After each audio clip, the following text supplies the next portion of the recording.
Did you get any emails this past weekend? Today's episode, I want to dive into an article that I just read, and it reminded me of some wisdom that I had learned and that I definitely experienced. So it's Monday. We're coming off the weekend. You're getting ready to start your week. But I'm wondering if this weekend, either as a manager, you sent emails to people on your team, or as an employee, you received emails from your manager. Now, there's two kind of things that go with this. One, the article is talking about how the managers got an idea, got that solution on Saturday morning. It's like, oh, I got to get this out so I can consider it done. So that way I can enjoy my weekend. But he sends that email off and his employees are like, oh man, I just had this dropped. I got to reply. Because he doesn't really say if this can wait till Monday. Meanwhile, back in the manager's head, he's thinking, they'll know this can wait till Monday.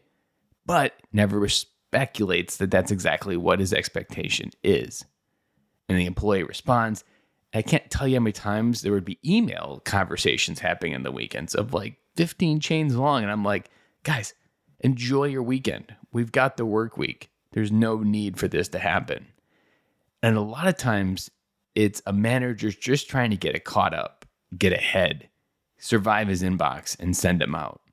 Now there's a couple different things that I've learned with this. Outlook, it's a little bit trickier, but if your company is using Gmail, Gmail has a really cool feature to schedule your email. So if you're in your Gmail and you're like, I'm pounding them through, but you really don't want your employees to even get it until Monday morning, go ahead and schedule it. Schedule to send at 8 a.m. and then it's in their inbox when they're at work and they can handle it. That way it's off your to-done list and it's in there on the right day. And that can really help kind of put the work where it needs to belong, but it gets you in the mindset of what you need to do. Another really cool hack to go along with this is if you are sending an email and it's going to get sent out your inbox, in the body of the email, put, don't worry about responding about this until Monday. Or in the subject, don't read until Monday. Add that in there or something. But aligning those expectations can be the real secret to helping a dad enjoy his family over the weekend. So he focuses on his family the weekend and he focuses on work during the week. But we often get these so intertwined, and especially with Corona, there is very little gray area that exists in this idea of work and home. And they're so connected now. So pause for a second when you get ready to send an email. Can I schedule it? Can I just put an expectation there that this doesn't have to be replied to? Or can I just maybe wait until Monday to think about it?